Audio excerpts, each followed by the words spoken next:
I was walking down the busy streets of the city, feeling the weight of another exhausting business meeting. It had been a long day, but nothing prepared me for what I was about to see.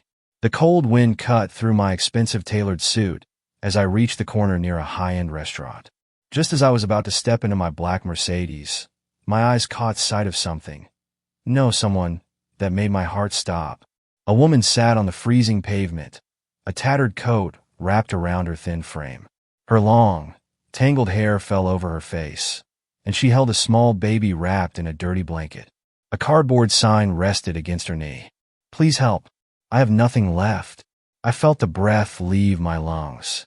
It was her, Isla, the girl I had once loved with everything in me, the girl who had been my entire world before life tore us apart. But how? How did she end up like this? A rush of emotions flooded me: anger, sadness, disbelief. My fists clenched at my sides as I took a step closer.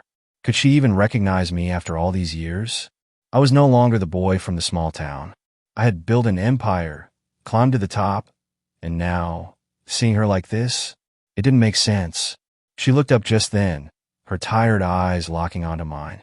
And in that moment, everything froze. Her lips parted slightly, but no words came out. Recognition, shock, embarrassment. I saw it all flash across her face. And then she did something that shattered me. She lowered her gaze and turned away, as if she didn't want me to see her like this, as if she wanted to disappear. But I wasn't going to let that happen. I took another step forward, swallowing the lump in my throat. "Isla," I said, my voice barely above a whisper. She stiffened, but didn't look up.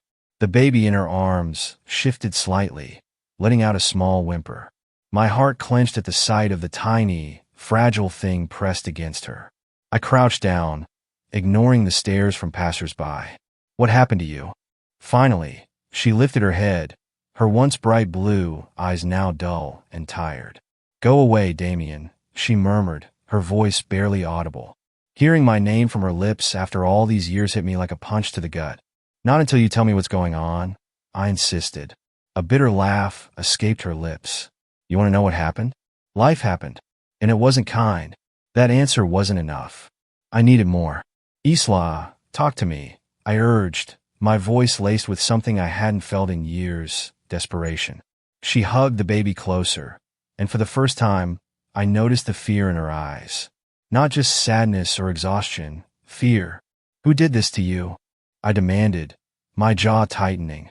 Her silence told me everything, and it filled me with rage. "Is it him?" I asked, my voice low and dangerous. "Is it your husband?" She flinched, and that was all the confirmation I needed. I had heard rumors. Back when we lost touch, people whispered that she had married someone, a man who wasn't what he seemed. My blood ran cold. I clenched my fists, trying to control the storm brewing inside me. "Did he do this to you?" I pressed. Tears welled up in her eyes, but she shook her head. "It doesn't matter, Damien. It's over. He's gone." "Gone?" I narrowed my eyes. "What do you mean, gone?" She swallowed hard. "Dead." The word hung between us, thick with unspoken horrors. I studied her face, searching for the truth. But something told me this story was far from over. And whatever had happened to her, whatever had forced her to beg on the streets with her child, I was going to find out. I helped her to her feet before she could argue. "Come with me," I said firmly. She hesitated. "Damien, I can't." "You can," I cut in. "You're not staying out here another second." Her body trembled from the cold, and I saw the exhaustion weighing her down. But still, she hesitated. "It's not just about me," she whispered, glancing at the baby in her arms. "I can't risk putting her in danger." Her. I looked at the tiny baby again. My mind raced. If her husband was dead, who was she afraid of? And then, the realization hit me like a freight train. "You're not running from the past, are you?" I asked slowly. Her silence was deafening. She was running from someone else, someone worse. And now that I had found her, they would come looking. I took her hand, steady and firm. "You're not alone anymore, Isla," I promised. She stared at me, uncertainty warring in her eyes. But this time, I wasn't letting go, no matter what it took, no matter who came for her. I would protect her, even if it meant burning everything down to do it. I led Isla to my car, shielding her and the baby from the harsh city cold. She hesitated before stepping in, her fingers tightening around the baby's fragile frame. Damien, I shouldn't. You will?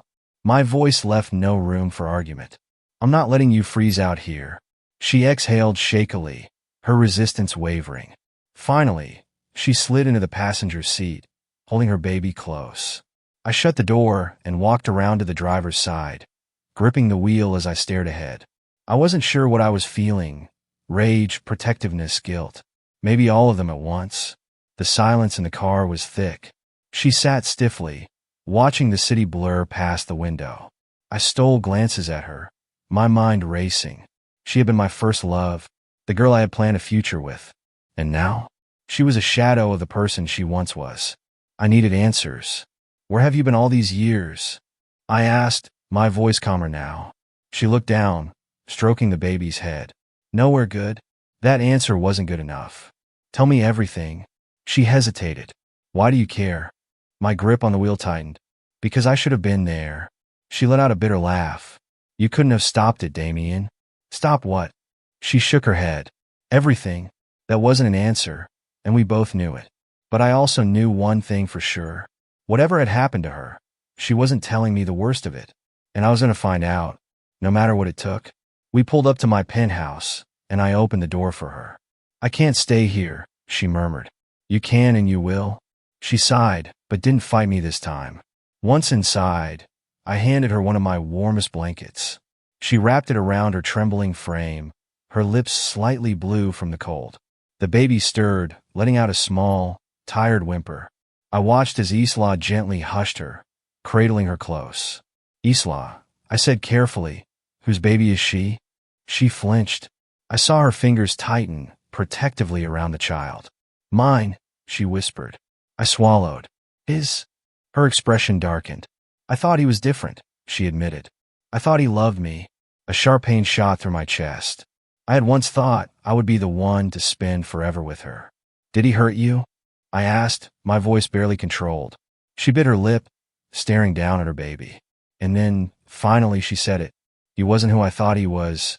Her words were quiet, but the pain behind them was deafening. I leaned forward, my fists clenching. Did he hit you? She exhaled, shaking her head. Not at first. That was all I needed to hear. I got up, pacing the room, my hands in my hair. Rage burned through me, sharper than I had ever felt before. I should have been there. I should have protected her. But the worst part? I knew she was still hiding something. Her husband was dead, but she was still afraid, which meant something else was out there.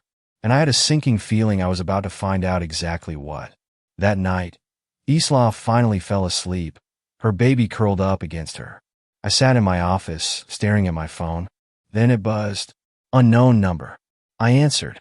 A deep voice filled my ear. You should have left her on the street. My entire body went cold.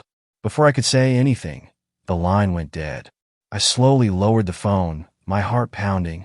This wasn't over. Someone was still out there, and they weren't done with her yet. I didn't sleep that night. I sat in the dim light of my office, my mind racing. Someone was watching. Someone who didn't want Isla safe. Morning came too fast. I made a call. Find out everything about her husband, and whoever else was in his life. An hour later, I had the information, and it made my blood run cold. Her husband had worked for someone, a name I knew well, a man who didn't forgive debts. And now that Isla was alone, they were coming for her. And for the first time in years, I was ready for war. I stood at the window of my penthouse, staring out at the city skyline. The phone call still echoed in my head. You should have left her on the street. I had heard threats before, dealt with dangerous men in business, but this was different. This was personal. Behind me, Isla shifted in her sleep, her baby curled up beside her on the couch. The sight of them, so fragile, so exposed, sent a fresh wave of rage through me. I made another call. Tell me everything about the people her husband was working for, I demanded. A few minutes later, the response came back. The name sent ice through my veins. Vincent Morello, a man whose reputation was soaked in blood, a man who never let loose ends walk away. And Isla? She was the biggest loose end of them all. Morning light spilled into the penthouse. Isla woke up with a tired sigh, her eyes meeting mine from across the room.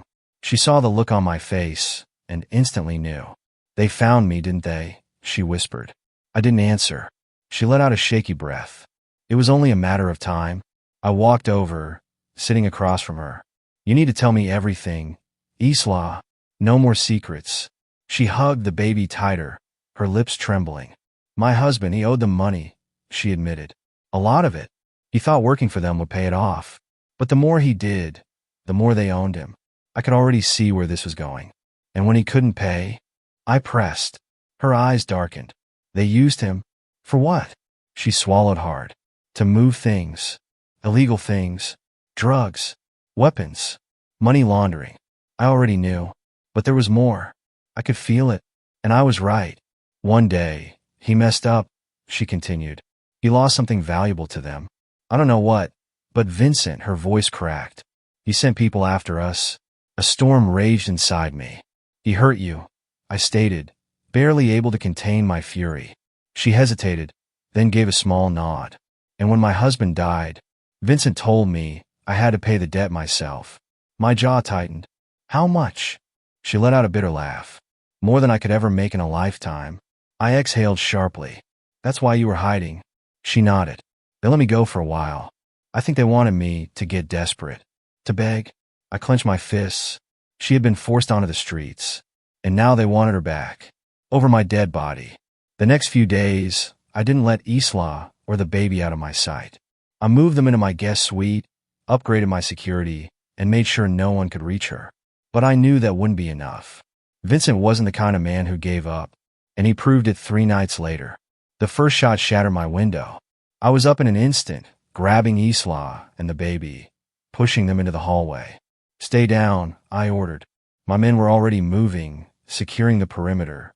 I turned back just in time to see a shadow retreating from the rooftop across the street. A sniper. They weren't just threatening anymore. They were trying to kill her. I had been patient. I had let them come to me. Not anymore. I called Vincent myself. He picked up after the first ring. Damien. I was wondering when you'd call. I gritted my teeth. You're making a mistake? He chuckled. No, son. You are. That woman doesn't belong to you. She belongs to me. And I always collect what's mine. I clenched my fist. Try and take her. See what happens. A pause. Then a dark, amused chuckle. I'll be seeing you soon. I hung up. I had given him his warning. Now, it was my turn to play. That night, I set my own trap. I knew Vincent wouldn't come himself. He never got his hands dirty. But his men? They were predictable. I let them think they had found Isla.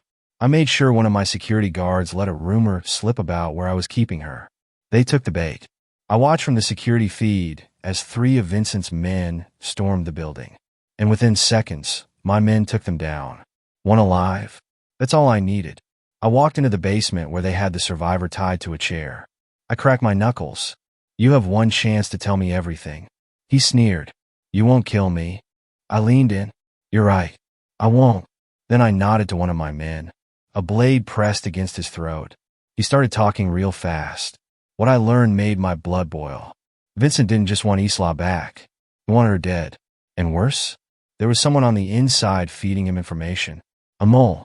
I walked back into my penthouse, my mind racing. Someone close to me had betrayed me. And I would find out who. Pack your things, I told Isla. Her brows furrowed. What? We're leaving. She shook her head. Damien, we can't just... I'm not letting you live in fear, I interrupted. Not anymore. She searched my face. You're going after him, aren't you? I didn't answer. She grabbed my arm. Damien, don't. He's dangerous. I gave her a slow, dark smile. So am I. I set up the meeting myself. One-on-one. No bodyguards. No weapons. Just Vincent and me. When he arrived, he smirked. Brave of you. I exhaled, feigning boredom. Let's cut the act. You want Isla gone? I want you gone. Let's end this. His smirk widened. And how do you plan to do that? I threw a file onto the table. Evidence. Years of his crimes.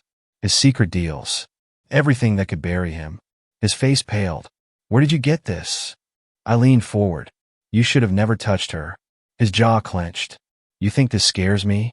I smiled. No. But the FBI agents outside will. His face dropped. And just like that, his empire crumbled. It was over. Vincent was arrested. His men scattered. And Isla? She was safe. She sat beside me on the rooftop, staring at the city lights. You saved me, she whispered. I looked at her. I'll always save you. She hesitated. What now? I reached for her hand. That's up to you. For the first time in years, she smiled. The past would always haunt us. But now, we had a future. And this time, no one would take it from us.